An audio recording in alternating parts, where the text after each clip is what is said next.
اب پہلی بات تو یہ سوچئے، کیا انسان ہر وقت نماز پڑھتا ہے؟ ہمیشہ روزہ رکھتا ہے؟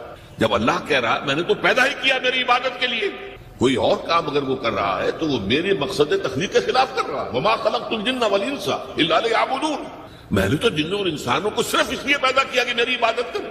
تو اصل میں بات کیا ہے؟ یہ نماز، روزہ، حج اور زکوٰۃ یہ بھی عبادات تو ہیں، اصل عبادت کچھ اور ہے۔ اصل عبادت کیا ہے؟ الحمدللہ وکفا والصلاة والسلام علی عبادہ الذین اصطفیٰ، خصوصاً علی افضلہم وخاتم النبیین محمد الامین وعلی آلہ وصحبہ اجمعین، اما بعد فاعوذ باللہ من الشیطان الرجیم، بسم اللہ الرحمن الرحیم، رب اشرح لی صدری ویسر لی امری واحلل عقدۃ من لسانی یفقہوا قولی، اللہم ربنا الہمنا رشدنا واعذنا من شرور انفسنا، اللہم ارنا الحق حقا وارزقنا اتباعہ وارنا الباطل باطلا وارزقنا اجتنابہ، اللہم وفقنا لما تحب وترضى، آمین یا رب العالمین۔ معزز حاضرین اور محترم خواتین، السلام علیکم ورحمۃ اللہ وبرکاتہ۔ آپ کے علم میں ہے کہ میرا آج کی گفتگو کا عنوان ہے کلمہ طیبہ اور اس کے حوالے سے یا اس کی روشنی میں ہمارے دینی فرائض۔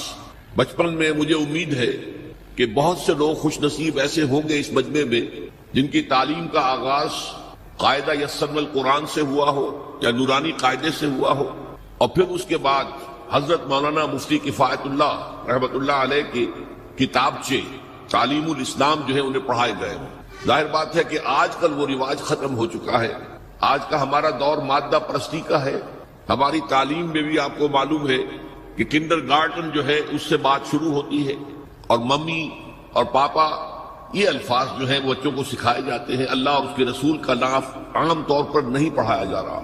لیکن یاد ہوگا آپ کو کہ اس سلسلے میں سب سے پہلے ایمان مفصل، ایمان مجمل یاد کرائے جاتے تھے، ایمان کیا کیا ہے، پھر 6 کلمے پڑھائے جاتے ہیں۔ یہ 6 کلمے یوں سمجھیے کہ اسلام کی تعلیمات کا لب لباب اور خلاصہ۔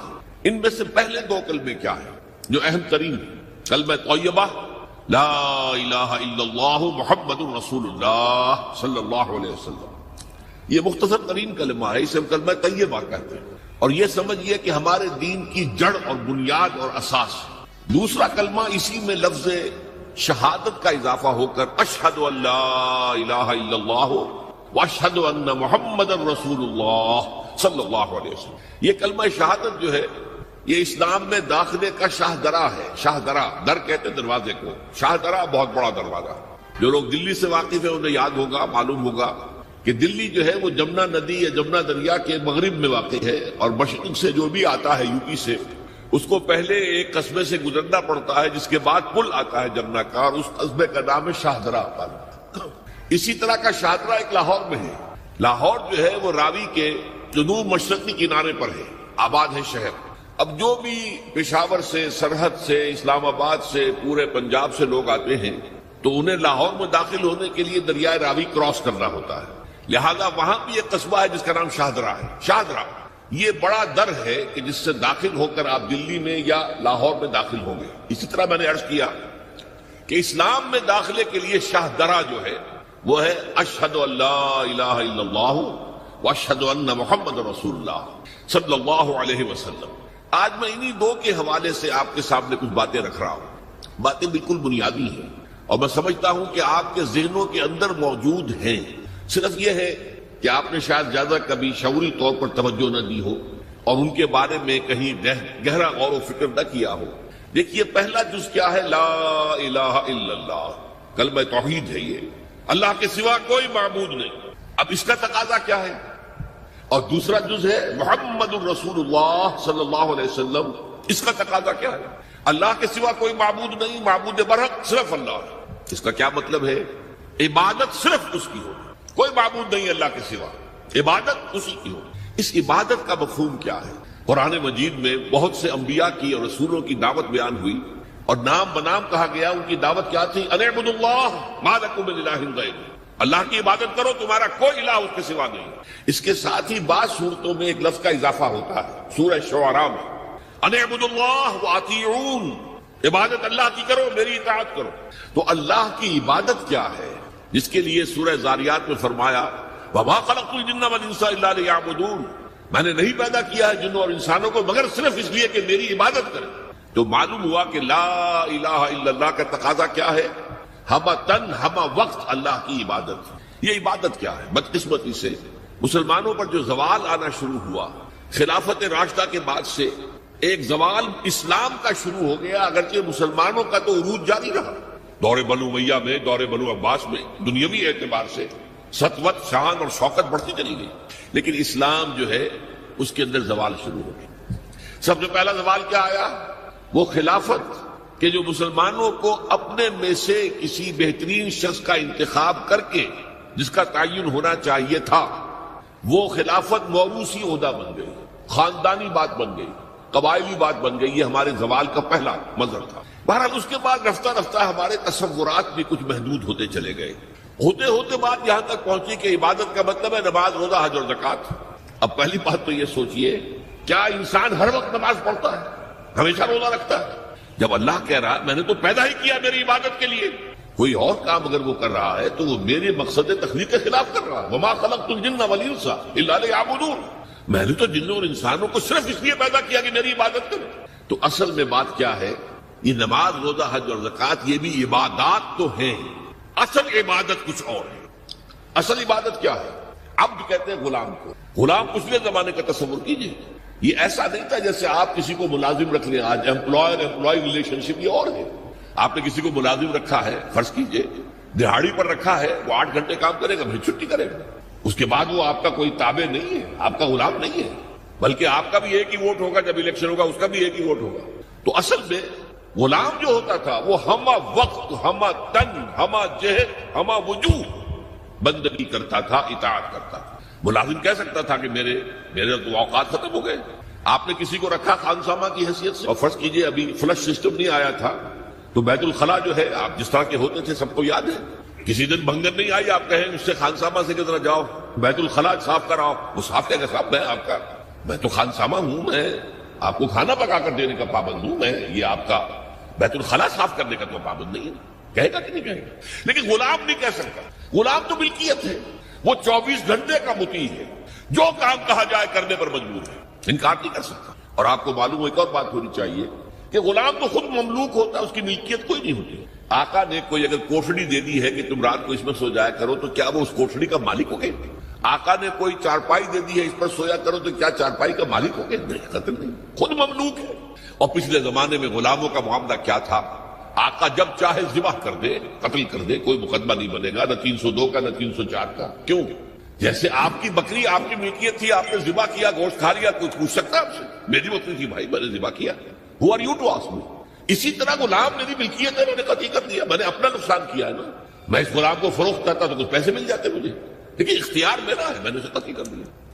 اس معنی میں اللہ کا غلام بن جانا، اللہ کا بندہ بن جانا، یہ بندہ جو ہے یہ فارسی کا لفظ ہے، عبد عربی کا لفظ، عبد سے عبادت بنا، بندے سے بندگی بنا۔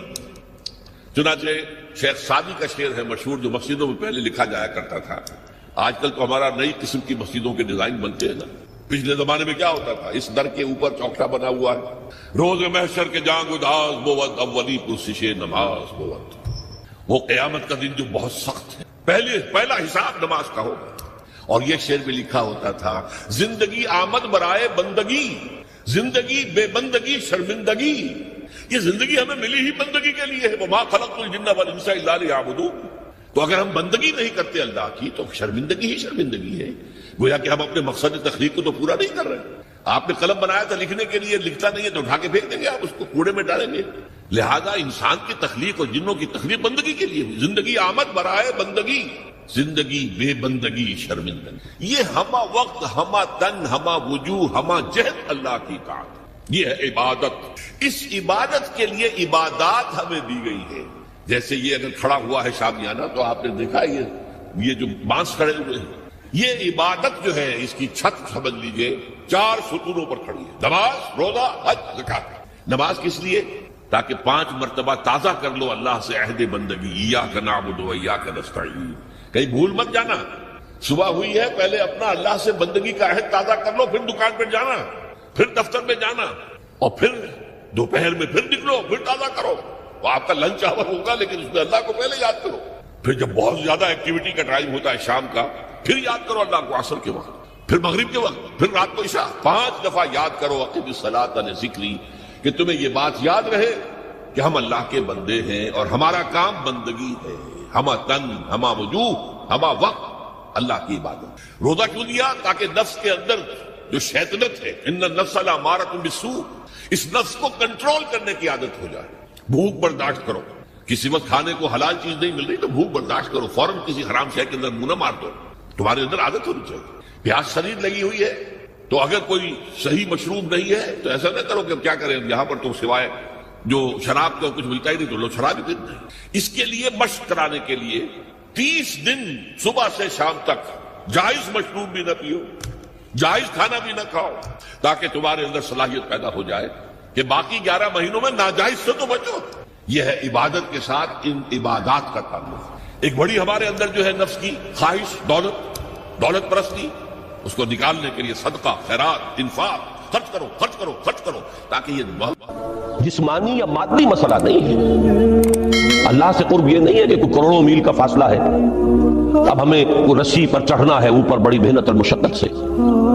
اصل تو ہے ہی نہیں، فاصلہ ہے ہی نہیں، بعد ہے ہی نہیں. نحن اقرب الیہ من حبل الورید، ہم تو انسان سے اس کی شہرگ سے بھی زیادہ قریب ہیں.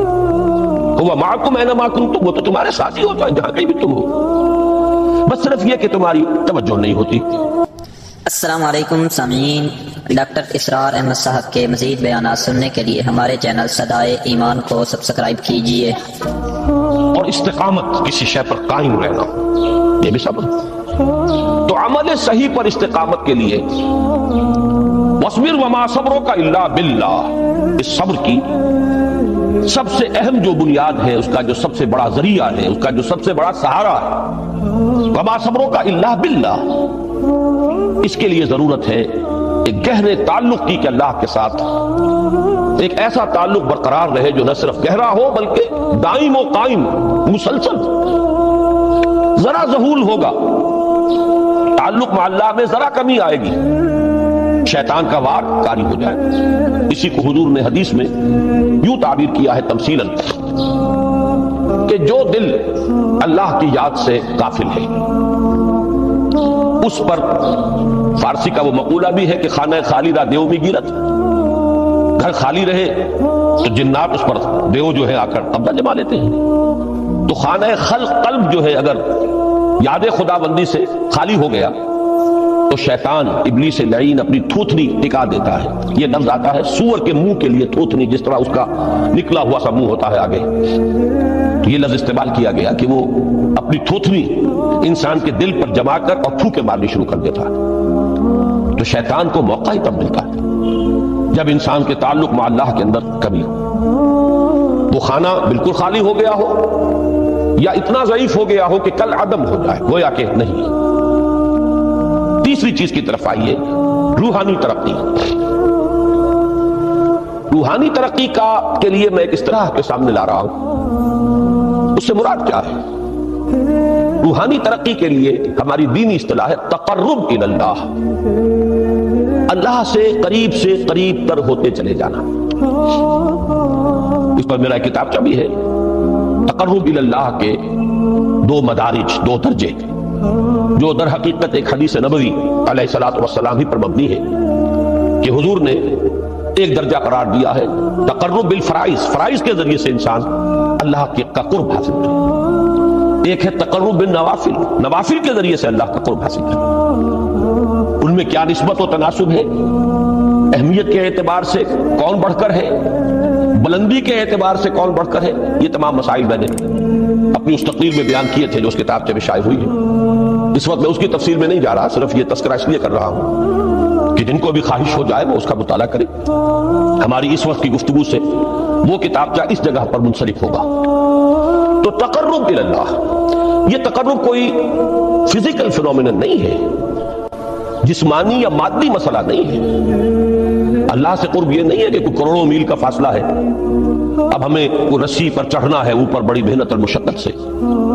اصل تو ہے ہی نہیں، فاصلہ ہے ہی نہیں، بعد ہے ہی نہیں. نحن اقرب الیہ من حبل الورید، ہم تو انسان سے اس کی شہرگ سے بھی زیادہ قریب ہیں.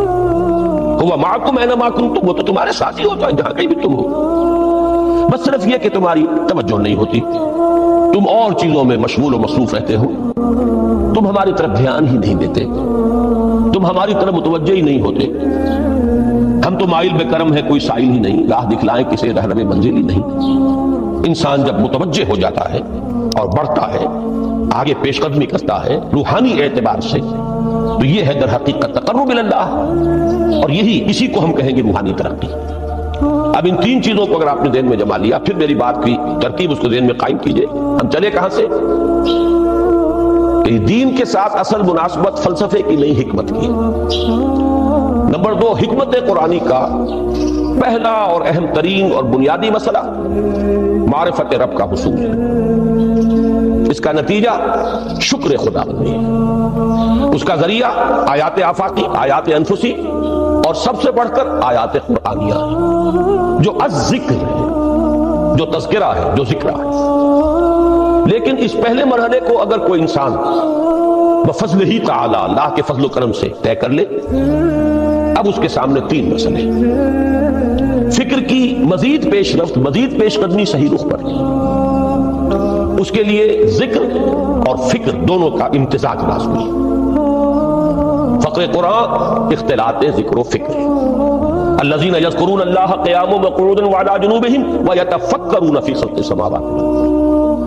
دوسری شے عمل کا درست رہنا، نہ افراط و تفریط ہو، عدم توازن ہو، نہ انسان نفس سے مغلوب ہو جائے، نہ انسان جذبات کی رو میں اندھا ہو جائے، نہ انسان ماحول سے مروب ہو کر متاثر ہو جائے. صحیح رخ پر اس کا عمل. نمبر 3، روحانی ترقی جو اصل حاصل ہے، جو اصل مقصود ہے. نمبر 2 چیز کے لیے تعلق مع اللہ ضروری، نمبر 3 کے لیے تقرب اللہ. اب غور کیجئے، ان تینوں چیزوں کا بڑا گہرا تعلق ہے نماز کے ساتھ. ان تینوں کے لیے ستون کی حیثیت نماز کو ہے. لہذا ایمان کے بعد یا معرفت رب کے بعد حکمت دین کا اہم ترین مسئلہ نماز، صلاۃ.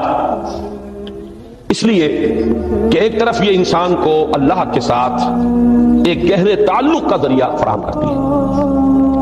اپنے تمام مصروفیات میں سے، ان مشغولیتوں میں جن میں گم ہونے کا خدشہ ہوتا ہے، نکلو. 24 گھنٹے کے معمولات میں سے کم 5 مرتبہ تو لازماً نکلو، اور اپنے آپ کو ذرا، اپنے حواس کو بھی، اپنی باطنی کیفیات کو بھی ذرا تازہ کرو. اگر کوئی گندگی، نجاست، کسی طرح کی ناپاکی کا کوئی معاملہ ہے، طہارت حاصل. طہارت سے تمہارے اندر روح کو بھی بالندگی ہوگی، تمہارے حواس بھی تازہ ہوں گے. تم گویا کہ بحیثیت کل تمہاری ہستی چاق و چوبند ہو جائے گی. وہ کسل، وہ سستیاں، وہ جو ایک کثافتیں ہوتی ہیں، ان سب سے نجات حاصل کرو. اور اب اپنے رب کے حضور میں کھڑے ہو جاؤ، اس کے ساتھ اپنا عہد بھی تازہ کرو، اس کی اہم صفات کو بھی اپنے ذہن میں پھر مستحضر کرو. یہی وجہ ہے، دیکھیے میں نے جو آیات آپ کو شروع میں سنائی تھی، سورہ لقمان کی 2 آیتیں. پہلی آیت میں اس کا ترجمہ کر چکا. دوسری آیت وَلَقَدْ وَإِذْ قَالَ لُقْمَانُ لِابْنِهِ وَهُوَ يَعِظُهُ يَا بُنَيَّ لَا تُشْرِكْ بِاللَّهِ إِنَّ الشِّرْكَ لَظُلْمٌ عَظِيمٌ. اس کے بعد درمیان میں کچھ مضمون آ کر پھر وہ آیت مبارکہ آئی، یا بنی اقیم الصلاۃ وامر بالمعروف وانہی عن المنکر واصبر علی ما اصابک. گویا کہ اہم ترین چیز، بنیادی ترین چیز، اللہ کو محض پہچان لینا کافی نہیں ہے، یاد رکھنا ضروری ہے. اللہ یاد رہے گا تو فکر صحیح آگے بڑھے گا.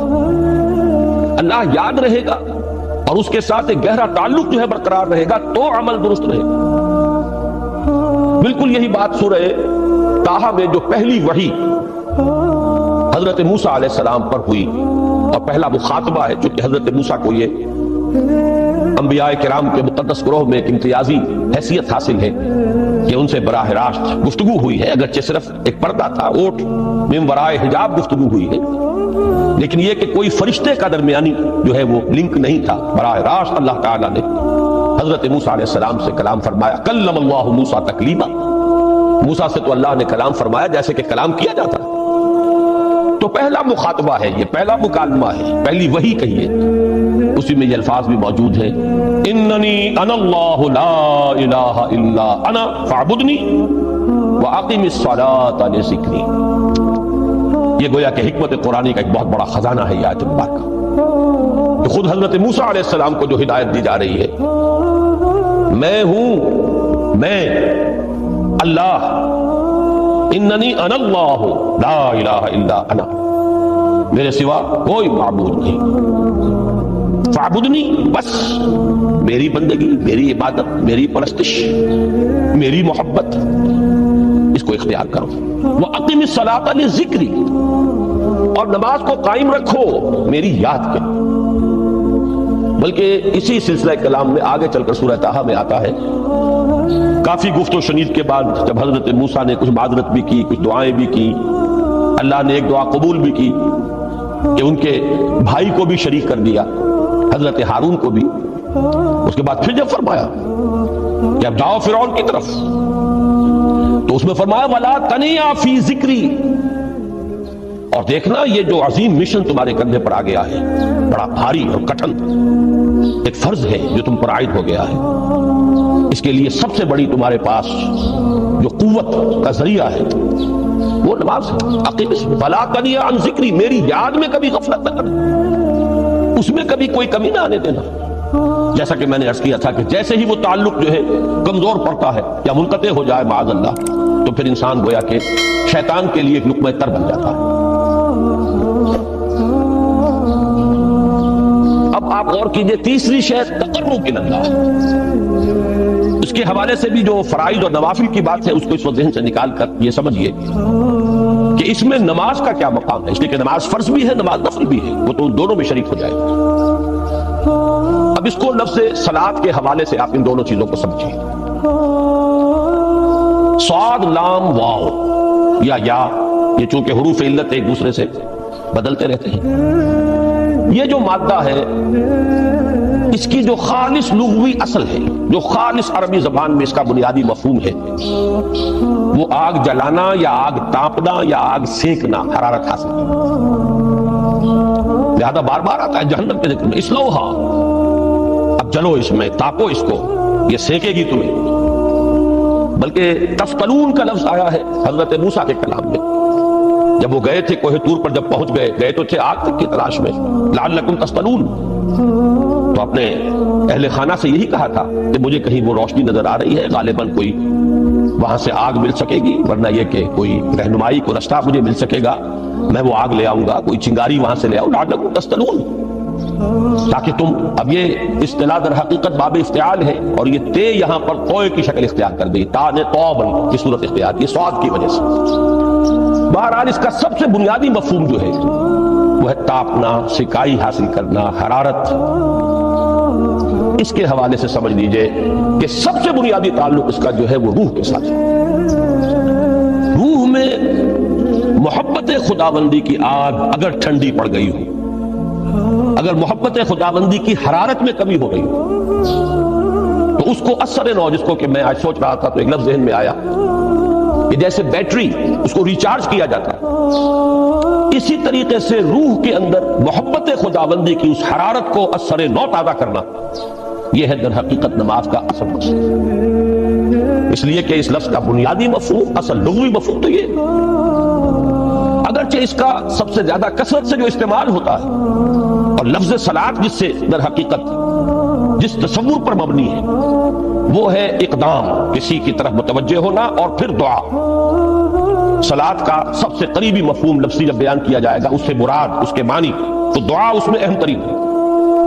کسی کی طرف توجہ کرنا، مناجات کرنا، گفتگو کرنا، مخاطبہ، مکالمہ، دعا، یہ در حقیقت صلاۃ کا سب سے بڑا اصطلاحی مفہوم ہے۔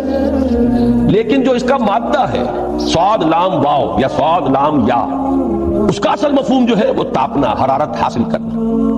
تو ان دونوں کے حوالے سے عرض کر رہا، وہ تاپنا اور حرارت حاصل کرنا وہ ہے روح کے اعتبار سے۔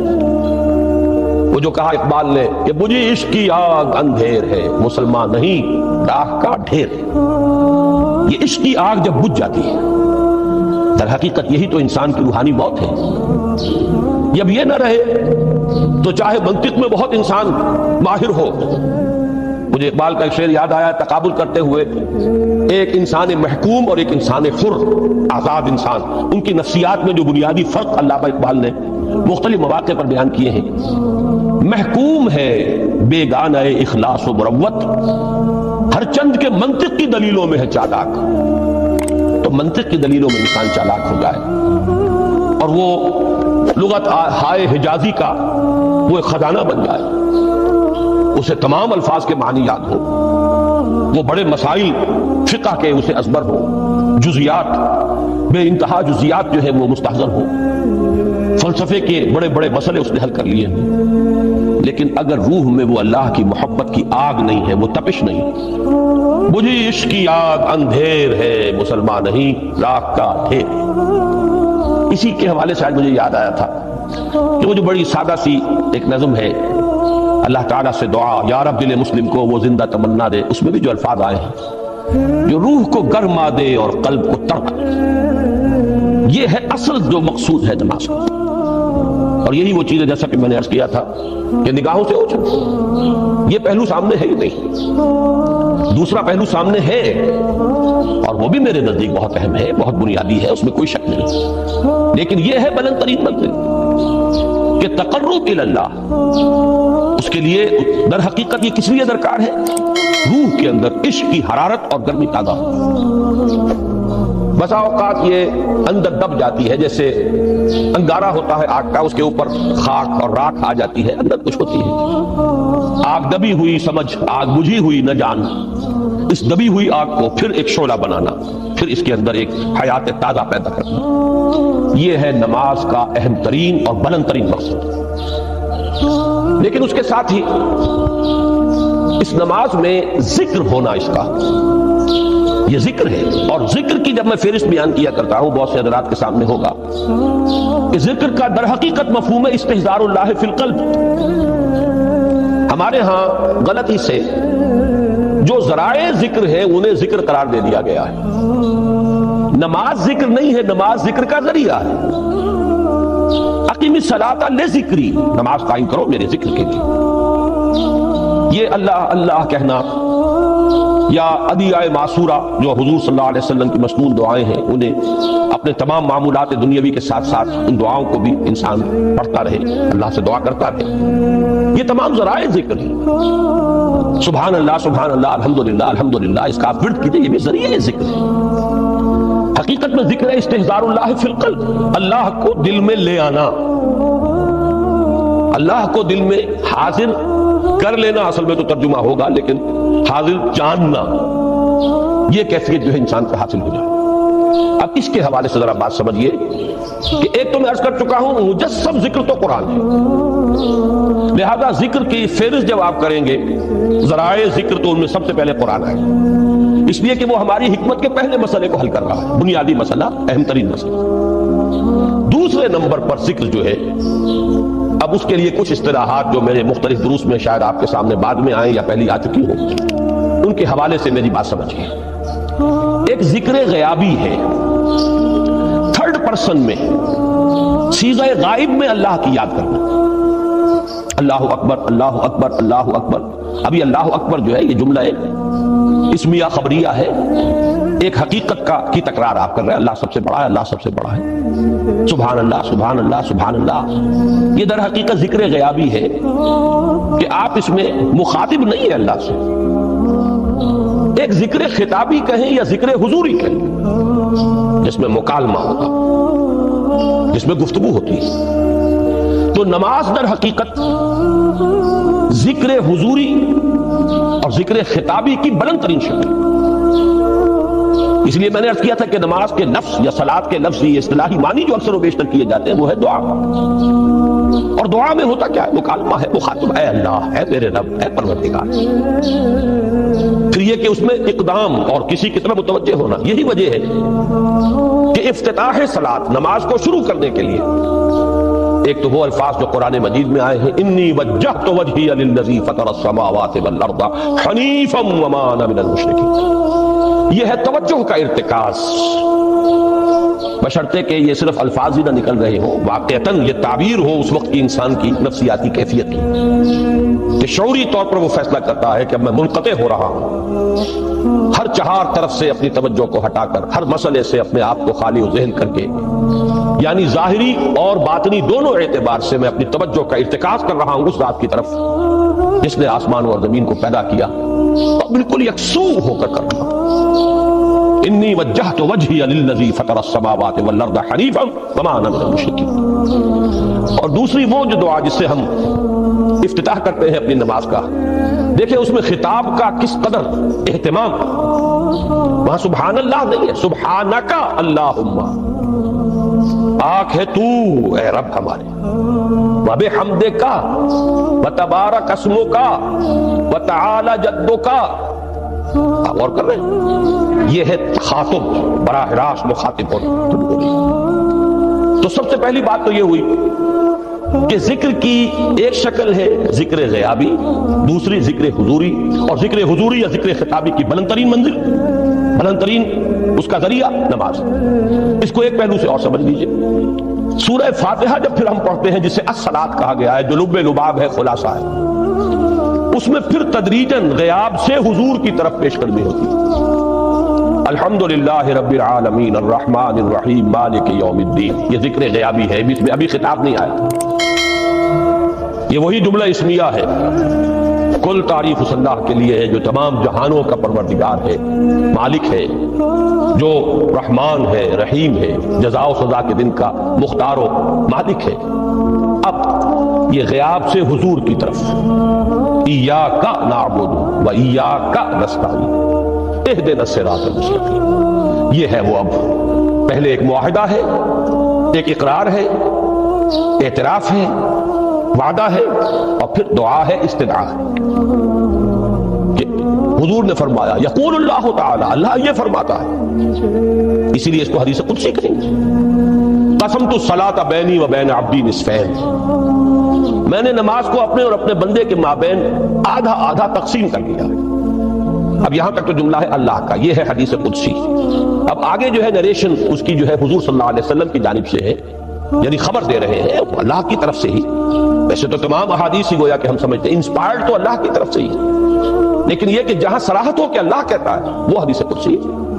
تو یقول اللہ تعالی قسمت الصلاۃ بینی و بین عبدی نصفین، یہاں تک تو حدیث قدسی. اب دوسری عام حدیث ہے، اذا قال العبد الحمد للہ رب العالمین یقول اللہ تعالی حمدنی عبدی. جب بندہ کہتا ہے الحمدللہ رب العالمین، پروردگار کہتا ہے میرے بندے نے میری حمد کی. جب بندہ کہتا ہے الرحمن الرحیم، پروردگار فرماتا ہے ثنا علی عبدی، میرے بندے نے میری ثنا کی، بڑی تعریف کی. جب بندہ کہتا ہے مالک یوم الدین، اللہ فرماتا ہے مجدنی عبدی، میرے بندے نے میری بڑی بزرگی بیان کی ہے، تمجید کی ہے. پھر جب بندہ کہتا ہے ایاک نعبد و ایاک نستعین، اللہ فرماتا ہے ھذا ما بینی و بین عبدی ولعبدی ما سأل، یہ ہے میرے اور میرے بندے کے درمیان. یہ تو معاہدہ ہے نا، معاہدے میں تو دو فریق جکڑے جاتے ہیں، بند جاتے ہیں. یہ میرے اور میرے بندے کے درمیان ہے، اور میرے بندے نے جو طلب کیا میں نے دیا. اس لیے کہ اس میں طلب بھی تو ہے، ایاک نستعین، تیری مدد چاہتے ہیں، یہ طلب ہے. اسی کی شرح ہے جو اب آخری 3 آیتیں ہیں. پروردگار ہم تیری مدد چاہتے ہیں، پروردگار ہم تیری ہی بندگی کرتے ہیں اور کریں گے، اور تیری ہی مدد چاہتے ہیں، چاہیں گے. اگر حال میں اس کا ترجمہ کریں گے زمانہ حال کے اعتبار سے، اس لیے کہ فعل مضارع میں تو دونوں موجود ہیں، شامل ہیں، تو یہ ایک اعتراف ہے، اظہار حال ہے. اللہ کرے کہ وہ واقعتاً صحیح اظہار حال ہو، ہم واقعی اللہ کی بندگی کرتے ہوئے یہ کہیں کہ ایاک نعبد. ورنہ اگر ہماری اصل صورتحال سے وہ مطابقت نہ رکھتا ہو تو پھر تو ایک طرح کا جھوٹ ہو جائے گا، غلط بیانی ہو جائے گا. ایاک نعبد، تیری ہی بندگی کرتے ہیں، اور مستقبل میں کیجئے، کریں گے، یہ ہے عہد. تیری ہی مدد چاہتے ہیں، تجھی سے مدد طلب کرتے ہیں، تجھی سے مدد چاہتے رہیں گے. اس کے لیے فرمایا ولعبدی ما سأل. اور پھر اس کے بعد وہ استدعا ہے یا اہدنا الصراط المستقیم صراط الذین انعمت علیہم غیر المغضوب علیہم ولا الضالین. اس حدیث میں اس کو ایک ہی جملے کو لیا گیا ہے، ایک ہی جملے کی حیثیت سے. جب بندہ یہ کہتا ہے تو اللہ فرماتا ہے ھذا لعبدی ولعبدی ما سأل، یہ خالص میرے بندے کے لیے ہے. اس بندے نے ایک درخواست پیش کی ہے اور میں نے گرانٹ کی وہ اپلیکیشن، وہ ریکویسٹ گرانٹڈ ہم نے دے دی. ولعبدی ما سأل، یہ ہے اس کی تاثیر کا عالم، بشرطے کے معاملہ شعور کے ساتھ، بشرطے کے مطابقت ہو ظاہر اور باطن کی، بشرطے کے مطابقت ہو قول اور فعل کی.